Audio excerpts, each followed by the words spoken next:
What's up, guys? Welcome back to the channel. Today we have another busy day with a lot more driving, right? It's always a lot of driving in Houston, but we're going to check out a new flip that I got under contract last week. I've never seen it, but the numbers are really good and the wholesaler is making a crazy bag. I'll share that with you when we get there, but we got to go meet the sellers there. And then after that, I'm going to meet one of my buddies who is a builder on this side of town, and he's doing a few luxury builds, right? So today, the one we're going to see is like over $1 million. And then in a couple weeks, we're going to go check out one that is 2 million plus. And the reason I'm meeting with him is because number one, he's a trusted source. He's been doing this for a while. And now that I'm buying this land and looking at doing this $2 million, luxury build, I want to get advice from people that are in the area that are very knowledgeable and a lot smarter than me, and see the things that he looks at, the numbers and everything. But I'm gonna take you guys with us. I'm gonna check out the build. We're gonna walk the flip. It's gonna be a busy one, but we got to go. I have an hour plus drive right now alone. So let's get to it. In the night, come alive. Ain't it sneak?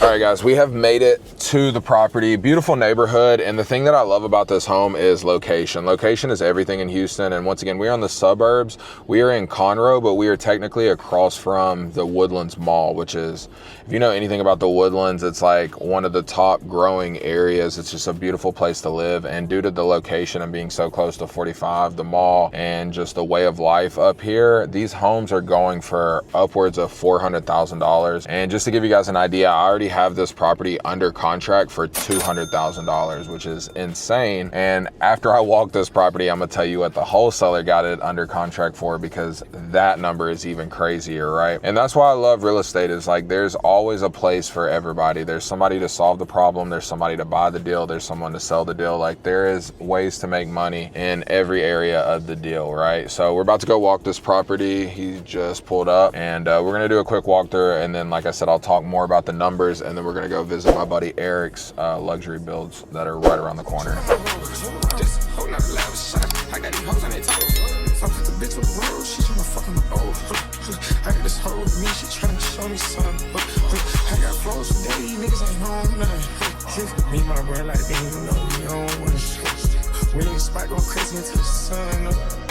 You worried about that hoe I chose up.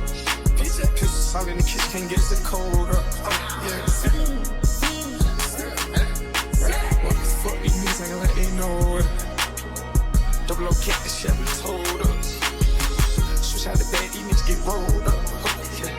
Everything hit. So the thing that I liked about this house is all of these homes are on a really good sized lot. So that's really good. And then the roof is definitely aged, but you could probably get away with power washing it. Just need some landscaping. You got a couple dead palm trees, but I mean, pretty standard. It's just a big home that needs a lot of cosmetic work. Let's see how the electrical looks. Looks like it's been updated, which is fantastic. Yeah. All right, and then last thing I need to look at is the AC unit. So I think the condenser's a little small.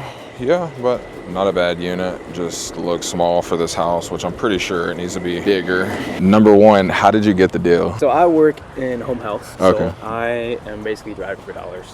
All day? Every single day. She's actually a previous client of mine. Okay. So I asked her as I got to know her more, and she eventually said, yeah, I'm trying to sell. This was over the course of like 6 to 8 months maybe. Okay, yeah. Eventually after she got discharged, like, hey, you guys still looking to sell? So is this your first wholesale deal, or you've done more, or? I've done a couple, but this is the first one that's actually closed. Oh, okay, gotcha. Yeah. No, good deal.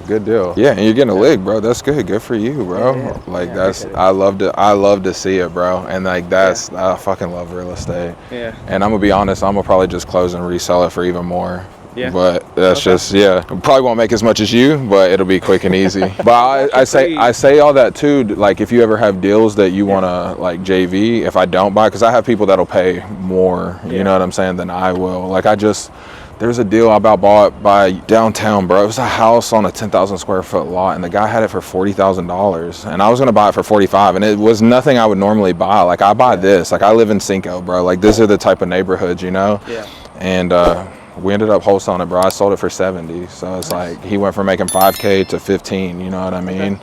And so I just like to put deals together. So. That's cool, dude.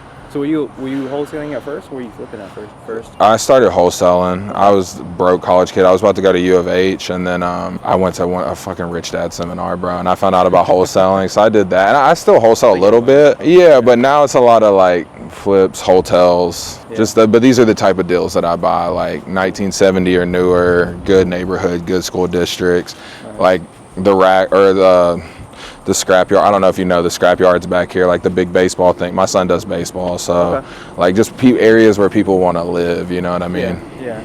I think it's a good location.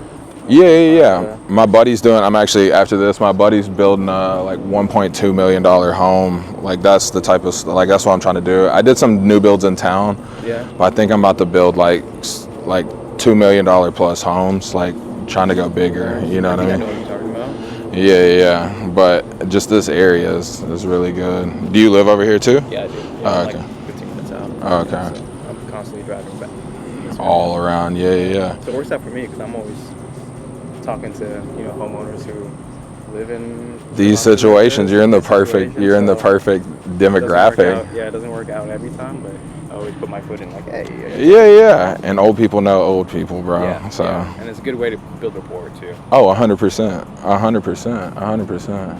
Yeah, but I'll send her. They are asking for the LLC. My bad. You're good. I bought a house. Yeah, the holiday really messed me up, and I was supposed to have like 3 closings this week. Only 2 are happening, and then I thought they were both on Friday, and one was yesterday. So I spent all day dealing with that because I was behind schedule. Yeah. Is it just you, or you got partners, or? I have a partner, Ben. He does because we do texting and cold calling, SEO, all that shit. So he deals with that, and then I deal with this, like the properties, the problems, and. So you're like in the person. Yeah, and then I'm a realtor too. Like I have clients buying houses. Like I'm just all over the place. Yeah. So anything deal-wise, bro, off market, you ever need help looking at a deal, second opinion, buying a house, JV wholesale, novations, like anything real estate, bro, like I can do. Yeah. Awesome. Yeah.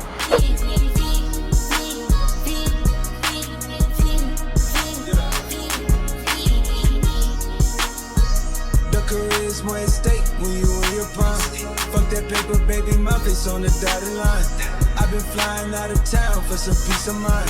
It's like always. All right, so you guys got to hear me talk with the wholesaler a little bit, but let's talk about his numbers. So I told you guys that house, I think it's worth $380,000. There's multiple comps in that neighborhood, and then some of the bigger homes go for $400,000. He got this property under contract for $150,000. So this will be his first wholesale fee that will actually close, because we're gonna close Monday, and he'll make $50,000 on his first ever wholesale deal. Crazy. He said he's had a few more under contract, but they just didn't close. But I'm happy for him, and like I told him, I'm probably gonna just buy that property and just try to resell it for $250,000. Now I won't make as much because I'm actually closing on the property, but with the comps being what they are, I mean, there's no need for me to overdo it. It's in a great neighborhood. It has a lot of good things, about it, and then I think it'll be a quick sell just based on location alone. But yeah, crazy. Gotta love real estate. What are you gonna do, right? But now we're here at my boy Eric's big luxury build, and we're gonna talk about numbers and just why he picked this lot, what made him decide to build what he's building, numbers. I want to learn as much as I can while I'm here. Working on the smaller projects, I feel like it's a bigger risk because you only have so much margin to play with, with profits. And if something goes wrong, you're completely out. Yeah. But if, a big project, you have a lot more margins to fall back to. So I think you should definitely do it. You're on the right track, and I think you just gotta make sure you do your due diligence. Yeah. And that's what, Adriel is probably one of the smartest people that I've met, out of my friends, right? That's been doing high level shit, but he's still cheap as fuck because he's Asian, right? But that's good, right? Because when it comes to shit like this, that's a good thing. you know what I mean? So I'm really, a lot of it, he's done, because he was looking in High Meadow West, right? And that's where he was gonna build. He said that the reason that he didn't like it is because with the reserve, you don't get the amenities of the golf course. That's the only bad thing, right? But having the gate and it being behind a wall, and then the lots are a little bit bigger, right? So he's doing like an acre and a half, right? Because I know there's certain things with having the well, and then if they want to do the pool, and then doing it with the pool, without the pool, all these things. So yeah, I'm really just learning, bro. And I've been talking about, but now that it's okay, I've found some land, I know kind of where I'm going. I want to know from you too, because you've been he's been building in the city for years, but somebody that's been doing, because I know you've been doing this for a while, right?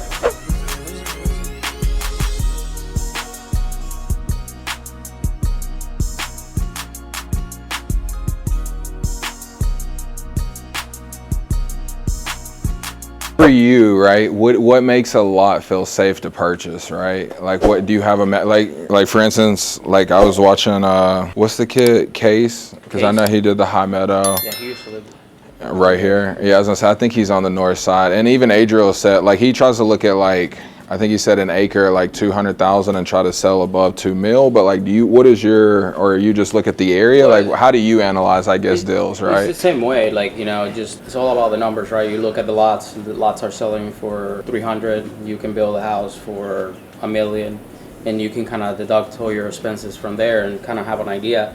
It's just like I was saying, like, you know, it's just depend how you as an operator like perform and actually like make sure like your profit is not eating out of the everything that's gonna happen. So yeah, that's really what it is, because you know, you can project that you're gonna make 400, but what happens if you end up going over budget, which actually usually happens, right?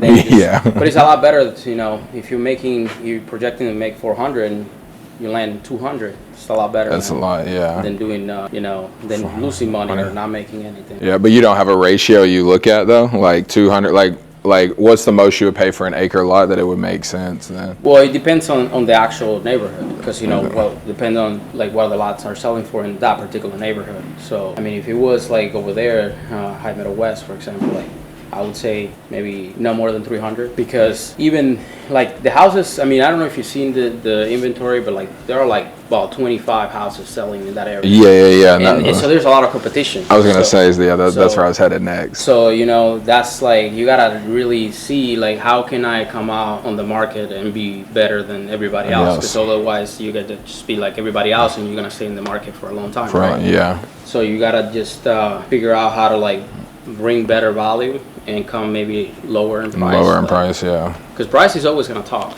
Like, always.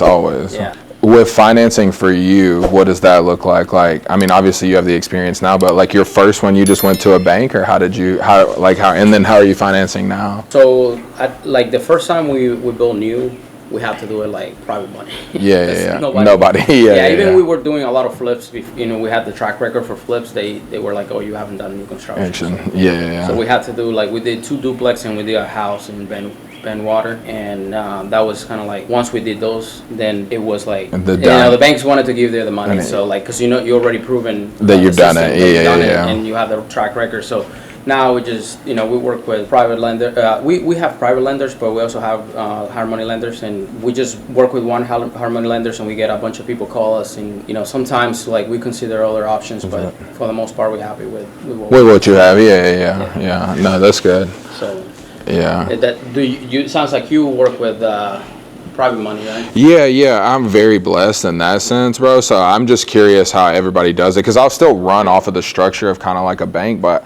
Like when I even told them this, that like, because I've made them so much money, they're like, whatever you want, and they own a brokerage, bro. So it's like they make so much money, them not putting it out. And so I'm like, hey, this is what I want to do, and they're like, yeah, just send whatever you want to do, Derek. Like I'm very blessed in that, but it's scary because that's how I got myself in. Now I'm doing Airbnb, I'm trying to do all these things, right? That now I'm like focus on simple flips and like bigger. Like if I could do 4 of these a year, like 1 a quarter, you know what I mean? I would be good with that, right? And I'll still do flips, because to me, flips is like a loss leader, right? Like, yeah, you'll make money on some, you'll break even on more, and then as long as the market's good, you know, you won't lose a lot of money, but if it goes to shit, you will, right?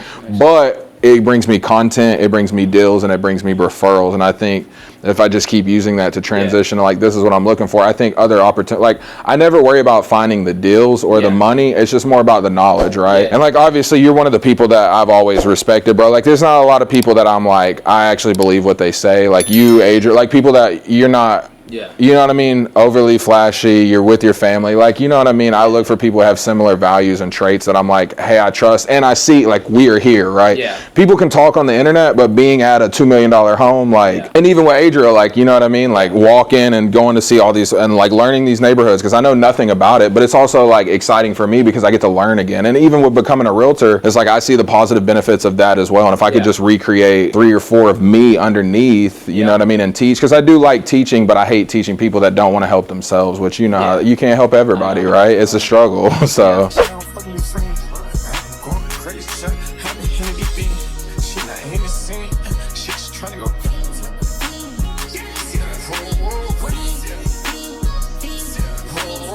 All right, guys, and that's the final walkthrough of this house. I mean, we're looking at a 6,000 square foot home, and Eric is just so full of knowledge. He's been doing this for a few years. He actually has 3 or 4 more of these going, and he already has purchased 3 more lots to build homes of this size, actually in the neighborhood near where we are going to be building potentially. So it's good to hear how he looks at deals, the numbers, and just everything that goes into building a house of this size. Because yes, you can make more money, but there's also a lot more risk involved as well, right? So I'm excited to go down this road with you guys. I'm gonna take you with me. Like I said, we'll see where we're at in a year from here to building my own luxury home, right? It's exciting, guys. I'm just excited to grow, do something with bigger purpose, and just as I enter this next phase of my life, be surrounded by people that can afford a $2 million home and have $2 million home problems or $5 million home problems. Like, life is just abundant, and you can see that there's just so much more out there, especially in a place like Houston. And this is living proof. I mean, this is one of the several $1 million homes that are in this neighborhood. So I'm really appreciative of his knowledge. I'm excited to take you guys with me. If you haven't already, please make sure you like, subscribe, and turn on post notifications, because I'm going to be taking you guys with me over the next year as I go down this journey to building a luxury home. So until next time, guys, peace.